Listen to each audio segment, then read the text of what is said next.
pleased to have here on the Rich Eisen Show set in Houston, one of the stars of the hit sitcom on Fox, Brooklyn Nine-Nine. He's here on behalf of Old Spice. Good to see you, Terry Crews. Hey, what's up, Rich? How you doing, man? I am great. I am great. I'm great. Thrilled to have you here. And you just walked past Le'Veon Bell. He walked off the set. You walked on.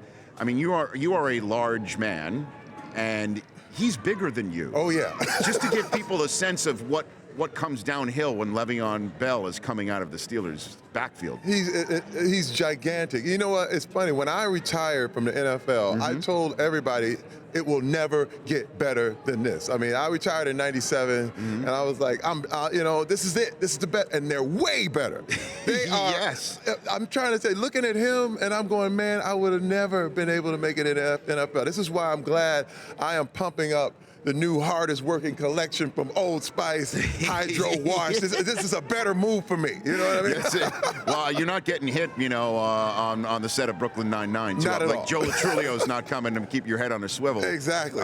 So who was the most talented player you played with?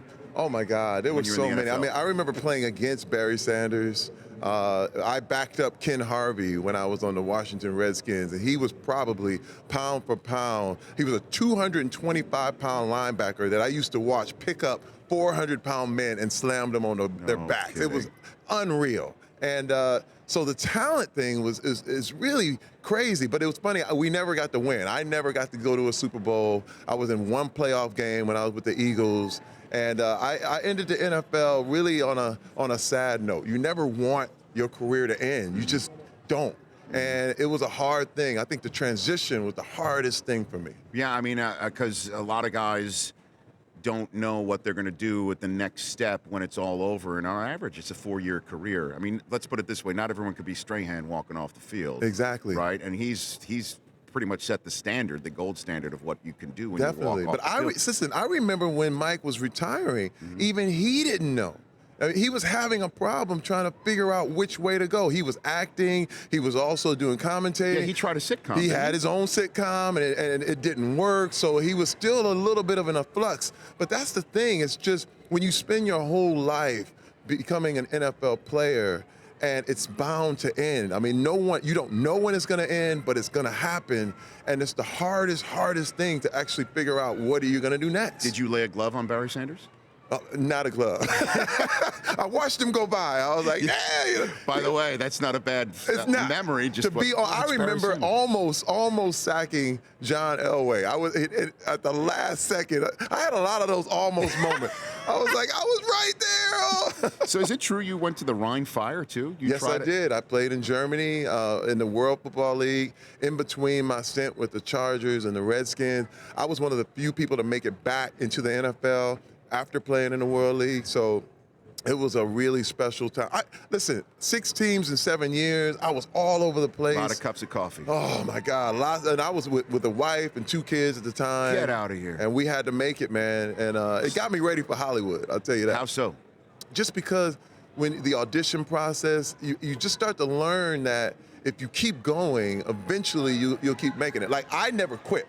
Like I knew guys that went to camp, got cut, and they just didn't try again. But I kept trying. I tried for 7 years straight, and every time I made it back on an NFL team. When I played my that playoff game with the Eagles, I found my heart wasn't in it anymore. So I decided to quit. But I never had any injury. I never went through that. But it was one of those things that I realized that if you just keep going for something, you get it. Terry Crews here on the Rich Eisen Show.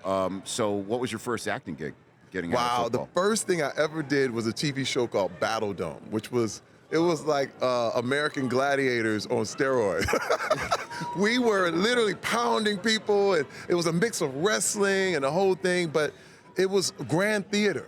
And it was the first thing I ever auditioned for because I went broke after the NFL. Literally, I didn't have any money, and a friend of mine invited me to an audition, and it was the first thing I ever auditioned for, and I got it. And that TV show, Battle Dome, went for 2 seasons. The first time I ever did a movie audition, I got into an Arnold Schwarzenegger movie called The Sixth Day, and I've been acting ever since. It's been almost 18 years. Is it true, Del Tufo, you were yeah. you worked on... That's right. We worked together. He mic'd me Hold on up. a second now. Yeah. Oh, yeah.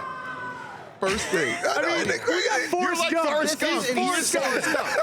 Are you kidding me, Mike? I swear to God, I still have a bumper sticker from Battle Dome. I have a picture of these guys. That's it. Do you remember him? Yes. Yeah. No, you Let me don't, tell Terry. you, No, you we were totally remembers we were me. in the L.A. Coliseum. Coliseum, yeah. And let me tell you, we had to stop people from putting gang signs up. Yes, it was like, yes, it was crazy. it was right It was outside crazy. the hood, and it was Yeah. crazy because, again, the nature of the show, it was pre-MMA. Like, people didn't even know about the MMA then, and what we would do, we would bang people. People were going to the Crazy. hospital. Yeah.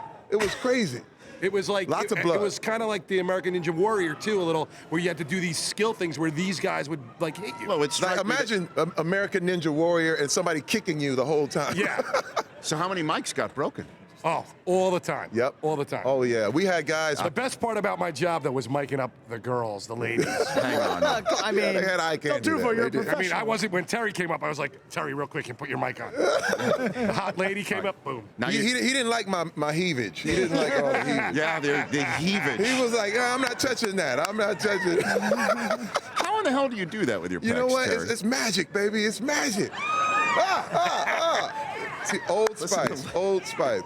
Okay, that's shameless plug. You see, I have no shame. I have no shame. It's the hardest working collection.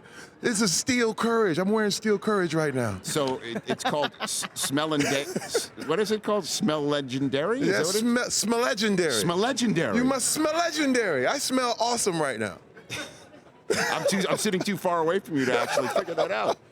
This has been a theme for the first hour, is smells. and we're whatever. watching some Battle Dome clips over here. Yeah, well, Terry Crews. You got clips? Terry Crews versus Anthony Yeah, Freeman they got right clips. now.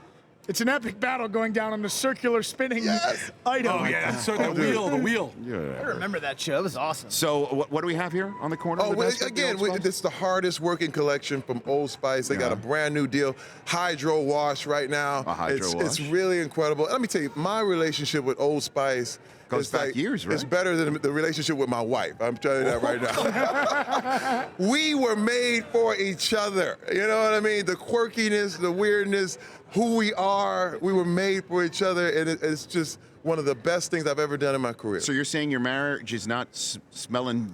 No, the marriage is smell legendary. Okay. But this smell legendary too, you know. And congrats on Brooklyn Nine-Nine. Thank you. Congrats on thank that. you. That's a hell of a success. That's Andy on Fox. Samberg is great. Andre Brower. We won the Golden Globe. You Let did. me tell you something. Imagine coming from the NFL, and you're standing on a Golden Globe stage as the best comedy or musical for the year, and here I am. I'm just like, I've lived so many dreams. I've lived so many like fantasies that people get to do, and I'm honored, man. I am probably the most thankful man in Hollywood. That's the truth. And you're a blessed man, no doubt about that. Mike Schur, who's the creator of that show, is a big Patriot fan. Will the creator of Brooklyn Nine-Nine be a happy man on Sunday night or not? What do you think? I think he's going to have his heart broke. But let me tell you something. My head says the Patriots. They say the Patriots, but my heart is with Atlanta. I watched Atlanta just totally decimate the LA Rams. I have Ram tickets, and I was really disappointed this year. And to watch what the Atlanta Falcons did to that team, I was like, these guys are the real deal. They're young, they're hungry, they're ready, and I think if they play their game, it could be a shocker. Just like when the Seattle Seahawks shocked the Broncos that year, that could happen here. Yeah, and last year nobody gave the Broncos a chance, and then the Exactly. Broncos shocked Carolina. So let me tell you got to play the game. Okay. Well, it's good to see you here. Good to see you, Terry. Thank you, Rick. Visit us in Los Angeles. We're I'm right coming, there. We're man. local. Yeah, I'm good. I'm right there. Bring. What did you call that?